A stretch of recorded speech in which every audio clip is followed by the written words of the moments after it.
Innovation and Diffusion podcast. I'm Ruveyda Gozen, and today we have a star economist, Kyle Myers, in our studio. Welcome, Kyle. How are you doing? I'm doing great. Thanks for having me. It's great to have you here. So, just to let our audience know, Kyle Myers is an assistant professor of business administration in the technology and operations management at the Harvard Business School, and he studies innovation, growth, and science policy. What I really like about your research is that you bring, both policy and big questions around, scientific production, incentives, and research funding together. And we will talk a lot about science and funding and scientists today, but I want to start with a little bit with some recent issues, if you don't mind, because I think it is also very related to what we're going to talk about today. So there was a huge clash between Trump and Harvard. There were also some talks about, NIH funding cut and how this, affected universities. Let's talk about this first. How's everything going? How do you feel? And what is this? What is going on exactly? Can you tell us, as an insider? Yes, well, I will try to have this discussion without any biases, given that I'm at the institution at the center of a lot of these things. But I think it is a scary time for people who think a lot about public investments in basic science, because time and time again, basically no matter how hard you look or where you look, there's consistently good empirical evidence that these investments pay off in many, many different ways. And however you try to turn, we're putting a lot of money. These are dollars going into the academic, the basic research system. And however you try to convert the output of those dollars back into dollars to try to come up with some sense of what you might call a return on investment, you always get really big returns. And that is because basically in all aspects of the economy, the great new products, the great new inventions that people come up with, the roots of those ideas come from scientists, researchers, academics thinking about how the universe works at the cosmic and microscopic scale. And those ideas lead to simple things like classroom sessions that help teach people how to think about the world, but also very specific ideas for new drugs and new therapies of how to treat diseases or things like that. And so there's a part of me, I guess I would say that I'm also an optimist. So at the beginning of this, I was trying to always view this through the lens of, a lot of these institutions are very old and have been around since typically the tail end of World War II. And so perhaps this was a time where some experiments could be done in a way that we might learn better ways about how to fund science. For example, one of the big issues of debate was things like the indirect cost rate at the National Institutes of Health, which determined how much money institutions would get to cover what you might call the overhead, facilities, and administration of the basic science that the direct costs of the institute were funding. And in the early days, I was trying to be optimistic and thinking, I think if you wanted to be brutally honest, we don't have a very good sense as to what the perfectly optimal indirect cost rate from the National Institutes of Health would be. Having discussions about the right way to structure grants and how to give out money for these things is super important because of what I just said about how important these investments are. And so yeah, and also I was thinking about this because I was at the University of Virginia Tech, and then I was talking with some economists there. And then even if maybe they were not, using those funds and stuff, I think everyone started to kind of change their policies towards, how many students they're going to admit to the PhD programs. It looks like it's started showing its effect already. There's the very long run effect of, I think the evidence indicates that some of these returns can take, 5-10 years of the ideas to kind of permeate the economy. But the immediate effect is undoubtedly in the scientific labor market of where people are going to study and who they're working with. And I think that is where we should be the most concerned about how these changes are affecting people, because all science operates by getting really smart, engaged, bright people together to work together on things. And when these policies start to introduce uncertainty as to whether people can support themselves, I work with a lot of postdocs in the hard sciences, and these are not lucrative careers. And so there was already quite a bit of uncertainty about how one could make a living as a scientist in many places. And so we've kind of crossed the threshold, it seems, in many cases where people are changing their decisions about what countries, what institutions they're wanting to work at in ways that are worrisome at best. Right. I mean, at the beginning, I was also thinking, Trump, this is just an administration, and then it's just maybe a short run effect. But it looks like, people are changing their behaviors and expectations. So it will have some long lasting effects, which is the worry, I think. Yes, absolutely. These are things where the eventually people will make decisions that have long run impacts on themselves, where they do their studies, what countries they live in, and those changes can't be reversed.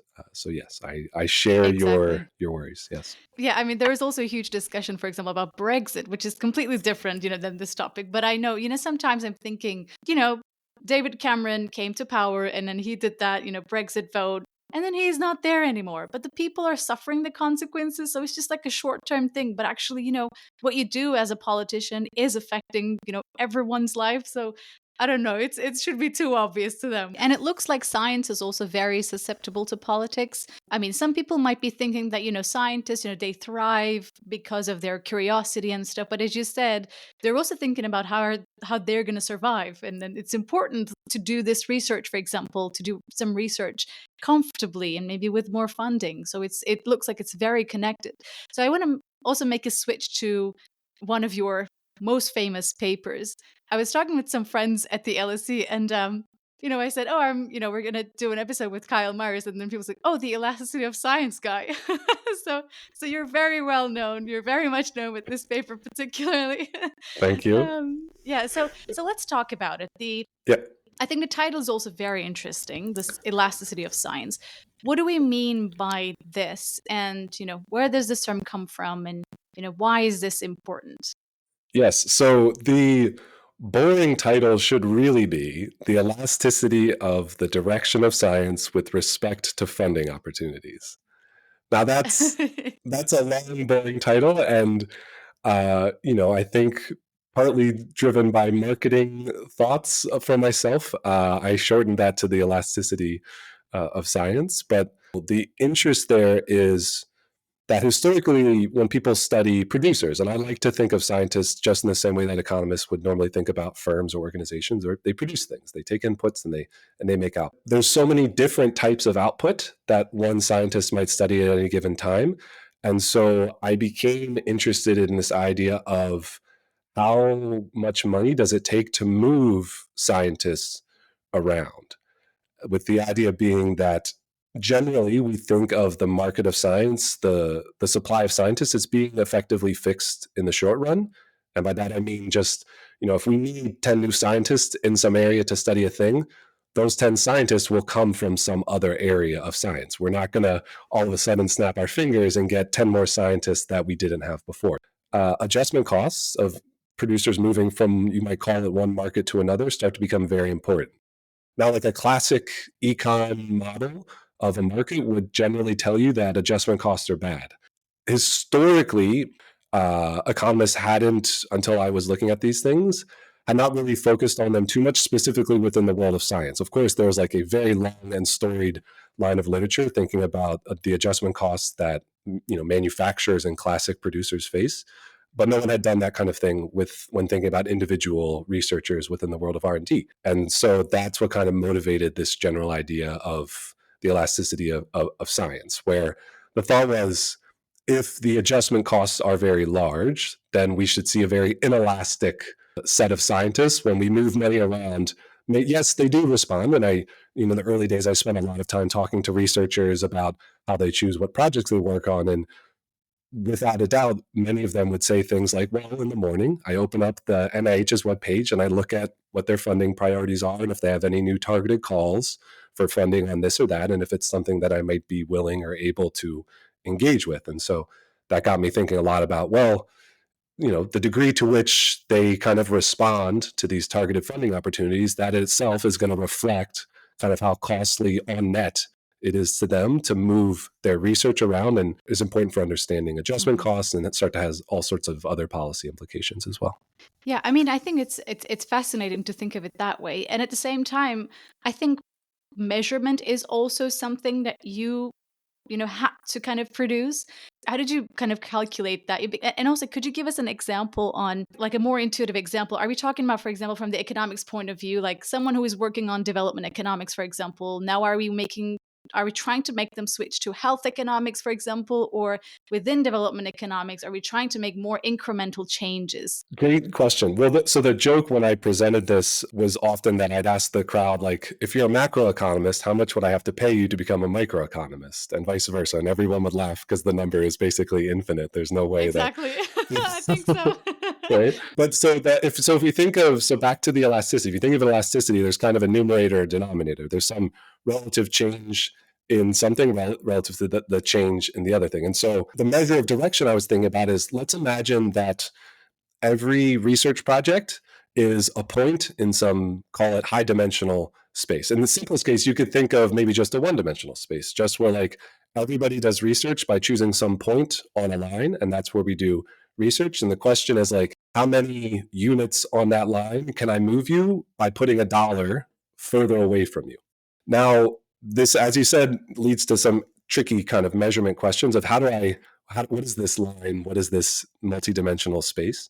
Now, thankfully for me, I had started to become interested in the economics of science and was reading work by people like Danielle Lee and Pierre Azoulay and Josh Grabzivin and Bhavin Sampad and all these people. And I had seen that, I believe it was one of Josh and Pierre's papers, where if you look within PubMed, which is the National Library of Medicine's sort of Google Scholar that's just for biomedical articles, as any good search engine would, they would have this feature where if you clicked on an article, on the side of the webpage, there was kind of here are some related articles you might also want to look at. So Josh and Pierre had the innovation of saying like, oh, the way in which the National Library of Medicine is searching for related articles, that relatedness isn't, that's not a discrete thing. It's actually based on a smooth, continuous number that people who study bioinformatics and models of language have come up with a formula to kind of measure, if I describe my project with this bag of words, and you describe your project with that bag of words, we can actually, if we're using a lot of words to describe objects that are similar, we must be closer in this scientific landscape. And if we're not using any of the same words, we're obviously far apart. And the cool thing was, within the world of biomedical science, the National Library of Medicine had been very rigorous about how to develop this tool that measured how similar two pieces of scientific text, specifically two abstracts of two papers, are. Now, the fun backstory was that I had been emailing the NIH for a long time as a grad student to try to obtain access to some of their data and work with them.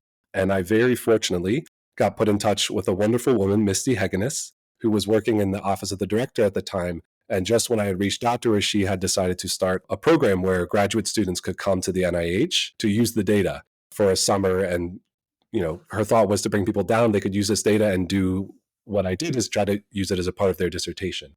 And so I applied for that and got it and was thrilled. I still remember getting the call that I could come down to DC for a summer and use the data.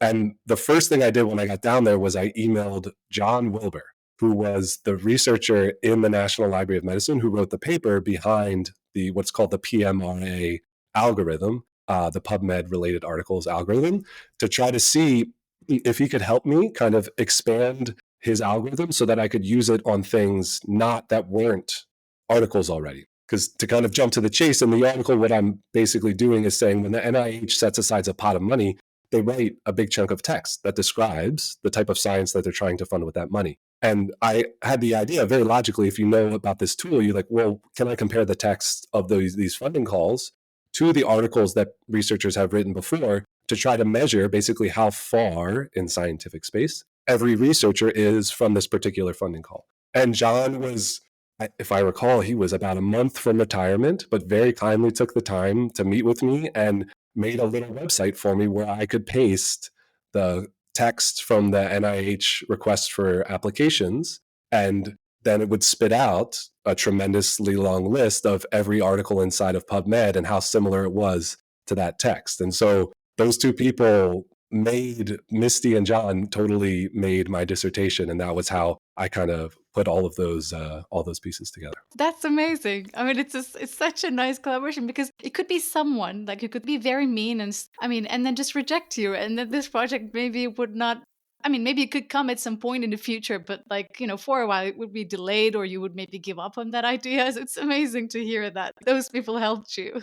Yes, I remember when I was younger, my mom This is just a fun aside. Taught me there was a book or this idea of balcony people in your life who are like people who like from afar just kind of do a little something to help you. Oh, And I always very appreciate that. And I've been just wildly fortunate and lucky in my life to have a number of people like that where it's pretty clear that those people had a big effect on my life. definitely. And I agree with your mom's expression. I think it's a very nice expression. It is, yeah. Yeah. So let's talk about, what you found. So do you find like huge incentive and then people do really react and switch? Or are we talking about some specific people who were maybe already productive or they're in their prime period and then, who is switching and what do we observe? Good question. Well, it's funny because I've seen actually people interpret my paper in two very different ways since I've written it. One is to focus just on the statistical significance being positive and saying scientists respond to money. And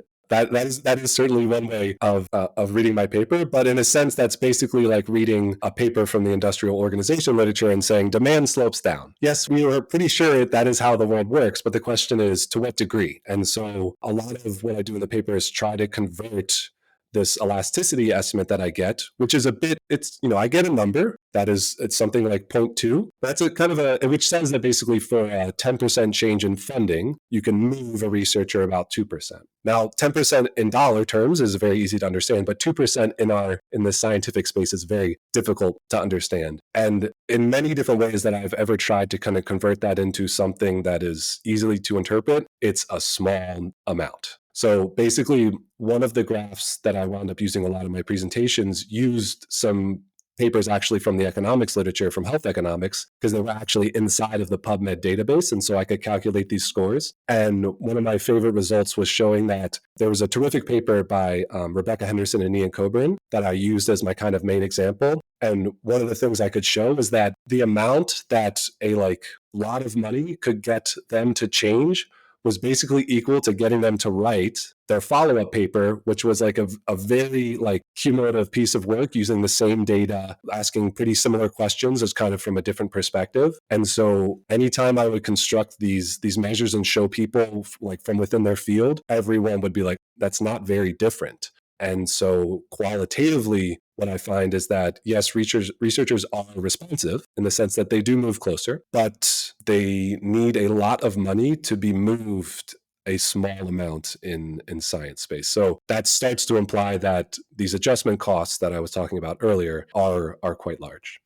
I mean, I kind of understand it's a bit hard, but I don't know if you observe this in your data, but is it because like people need new technical skills or it's a risk that you take, to leave your already established kind of work and network? I don't know if it has any reputational costs, but what would make what would make it hard for someone to pivot and change, their direction, Yeah, so in your opinion? this is my least satisfying part of my own paper is that I can't decompose it into any of those things. I think buckets of factors here are just pure dollars. So, I've talked to many scientists and you'll say things like, what keeps you studying what you study? And sometimes they'll turn around and be like, that gigantic machine does one thing and it does it very well. And I would be an idiot to try to study something that this machine cannot do because I would have to buy another very expensive machine.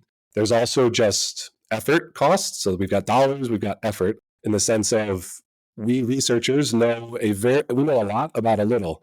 We like learning new things, but also there gets a point, I think even I've experienced this in my short career, of where it gets harder to kind of convince myself to learn new things. And so people don't want to exert that effort. There's the time cost, which just, even conditional on the dollars and the effort, it's going to take time to do all these things because it takes time to learn. It takes time to find all this equipment and think about what exactly you want to do. And every minute you spend thinking about redirecting yourself, you're not spending that time trying to make a discovery in the place you're already at. I remember seeing a really interesting story online of a researcher talking about this in a way that had lost kind of faith in their current direction of thinking that it was a good idea, but it was successful along the dimensions that they were incentivized. And so they just didn't want to stop studying that thing because they were worried that they wouldn't get more grants, they wouldn't be able to publish in whatever new space they went. The uncertainty over what you're doing is certainly increasing in the distance you walk away from the place you're currently at. And so it's an increasingly scary prospect to leave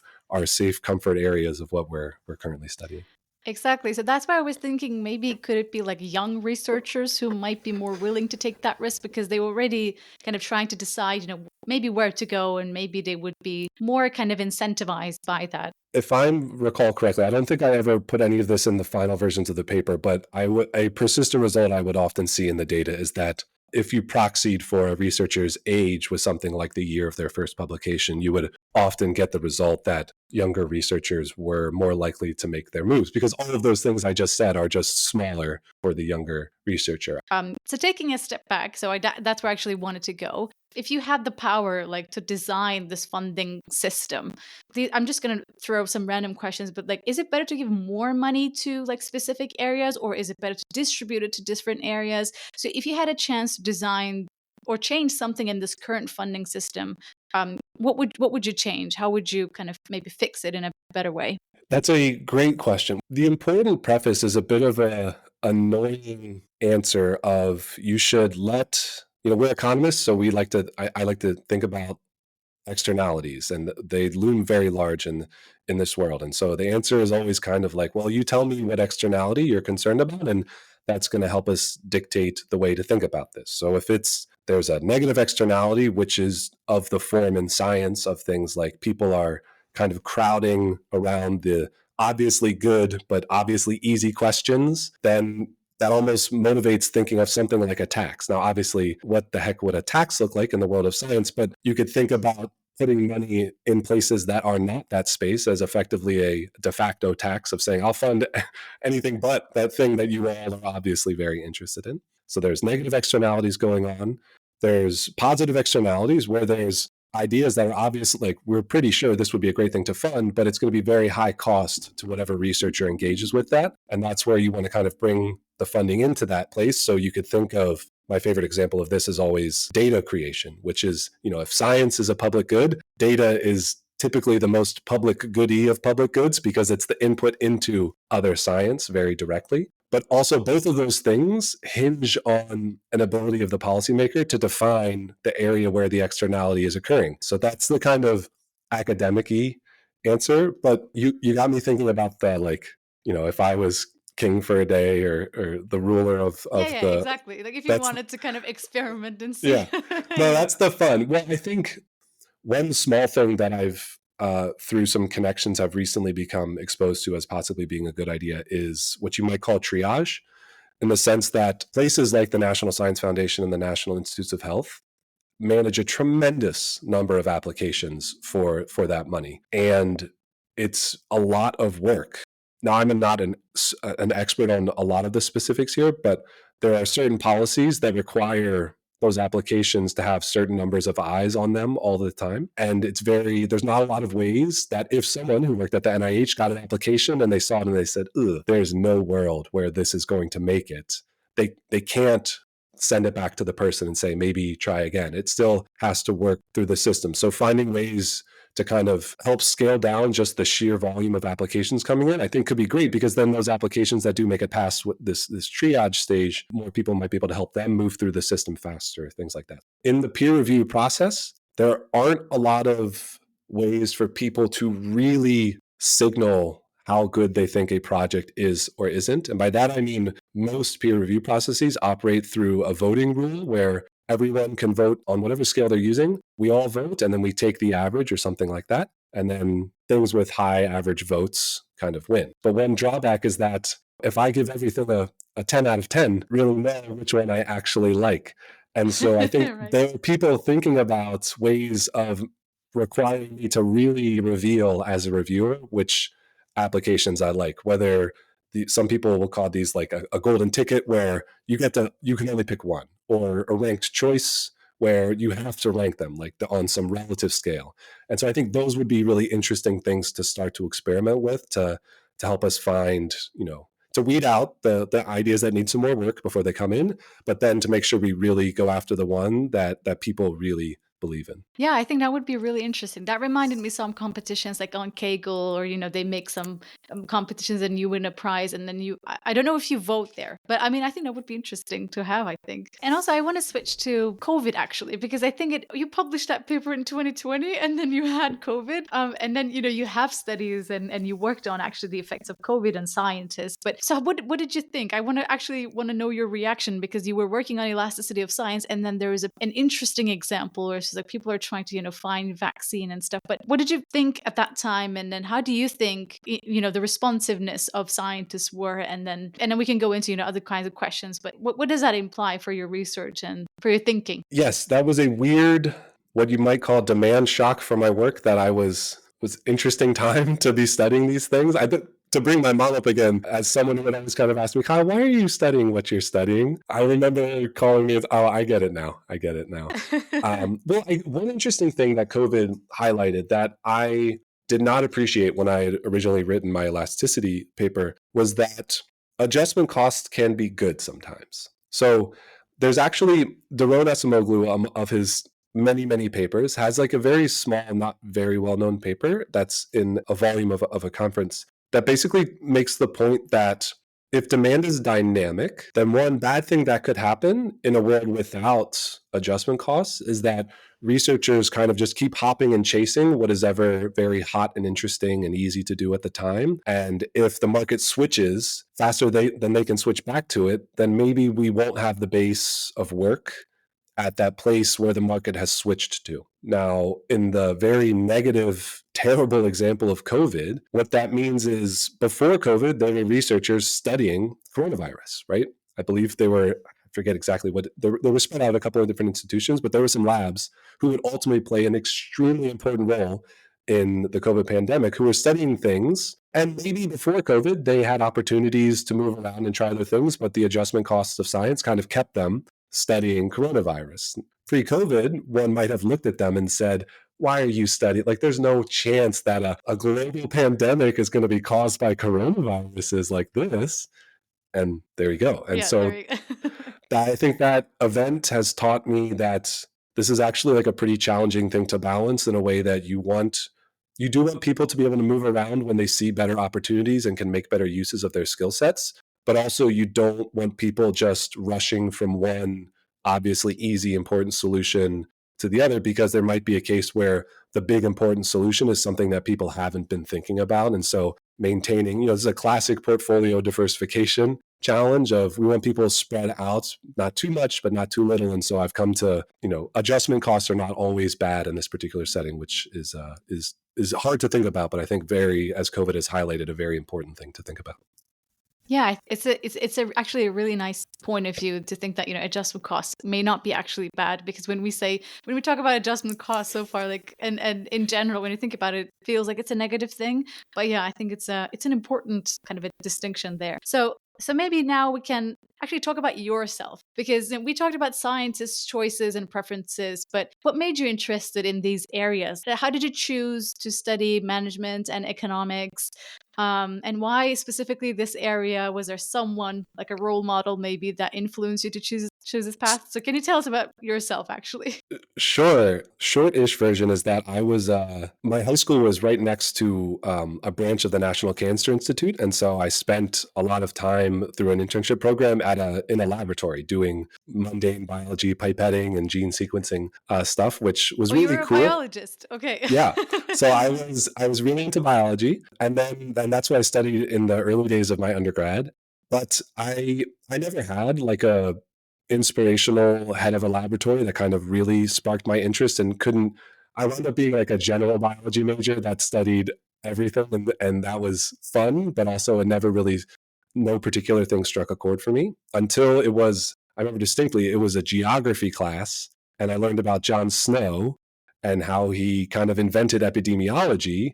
And so that sort of like combination of what you might social science and biological science like really got me interested in epidemiology. So I started to take some epi classes, and that got me really interested in public health. And so after undergrad, I went and worked at the CDC for a few years, met a bunch of people with PhDs, which was something that I had never considered as a career path at all. And then applied to a bunch of public health schools. Turns out that University of Pennsylvania, they have a healthcare management and economics group in the business school, and they don't have a formal public health school. And so I thought that was the closest thing to that. So I applied to that and was fortunate to get in there after being on the wait list. And I showed up on day one and they were like, okay, math camp starts in a few weeks. And I was like, I thought we were doing public health stuff. And they were like, oh no, you're going to become an economist now. And I was like, oh, okay. I stumbled into it like 100%. But the cool thing was my department was super supportive of me meandering my interest kind of back to the studying the NIH like that I had worked at in high school, because in health economics, quickly you go from like, here's the design of health insurance. Why are drug prices so high? Here's how drug R&D works. Where does drug R&D come from? Oh, it comes from basic science. And it kind of all connected back and was a fun circle that I had not anticipated making, but yeah, that was how I got here. So you kind of, there are coincidences, but at the same time you followed your passion a bit, right? I think, and then it turned into, Yep. You love it, and then you're successful at it, and then you can see, yeah, it's really nice. So how is your production function? I mean, when I say production function, you also said I think about scientists as like, I can say maybe business models. What is your business model? How did you, as a PhD student, maybe you were alone and doing things alone, but like, how did that change over time and over your career? Oh, it's still changing. I'm still learning. It's very hard to think about. I think one thing that I've tried to allow myself to lean into is that I was never like the greatest economist or like technically skilled person in any of my classes. I found myself asking a lot of questions that it felt like other people had kind of assumed the answers to, or thought it was like obvious why you would or would not care about something. And so I think my business model as a producer is to try to lean into my ignorance as to why something has or hasn't been done before, and kind of at like, why do we care about that? Why do we care about that? And something being here at HBS has really taught me is to kind of follow that logic all the way until you get to some point where you could teach something to someone about what you're working on, and kind of making sure that maybe the thing you're doing itself is not immediately practical, but you at least have the chain of thought as to why the answer to your research question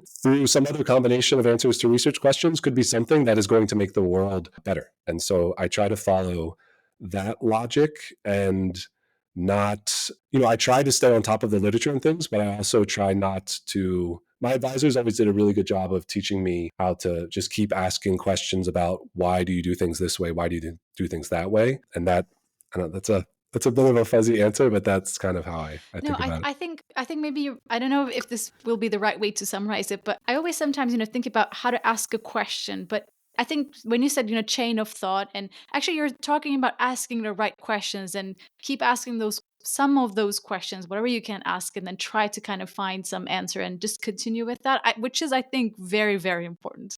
Like, we Yes. can go back to Socrates, like, about that asking, a question. I mean, I think you said a very fundamental thing. It's true. No, you made me think. So one of my things that I find myself doing a lot, and with myself and my PhD students, is I say, assume that works. What next? And assume that works. What next? And if you follow that kind of reasoning from your research questions, and you get to some point that's like, I don't know anymore, that's maybe not a good route to go down, because you want to eventually say, well, assume everything works. Now I can do this. And if that is not an important thing that's going to make the world better or help other people make the world better indirectly or something, then maybe that's not a good route to go down. Oh, it's like a terrifying thing though to always do that. Yeah. So before writing a paper, do you have that exercise all the time? Like, this is what I'm going to do if this doesn't work. This is what I'm going to do if this does. I mean, do you have this kind of a game tree scheme in your mind? Like, No, definitely, definitely. It's more of a, when you study sort of statistical models of innovation, there's this like mental shift of, we've been designed to maximize averages. We like are really good at thinking about average outcomes of things and how things will play out on average. But in our world, where one paper can make a big difference in your life and in the world, you want to maximize the max. And so the thought is always, if the best case scenario for your project is not that exciting, you'll be lucky if you get the best case scenario, and everything else is going to be below that. And so I think thinking it through that way is helpful for me, at least, as a way of trying to guide what projects I work on. I think that's very nice. So, if you, I mean, I think based on your answer, I kind of feel like maybe we have the answer to this question. But if you could not be an economist, what would you be in a parallel universe?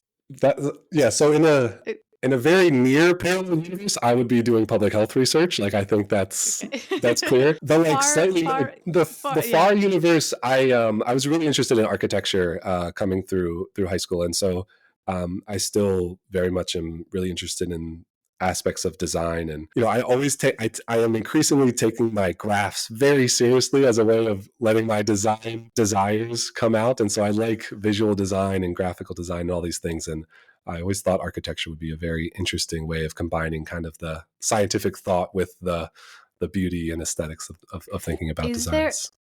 I mean, well, I'm watching actually a program related to interior design these days. But is there a place or a city that you like to go to and just like look at the buildings and look at the architecture all the time? Do you have such a place that you would say, or It's less a place. I think my favorite part is like learning what I myself like about different designs. And so I'll go down rabbit holes of being interested in, it may not be architecture per se, or it might be like I got obsessed with John Singer Sargent recently, of just like looking at all of his paintings and trying to figure out what I liked and didn't like about all of those. And so that's kind of how I fill my appetite very for nice? design. Yeah. Yeah, it's a very nice appetite.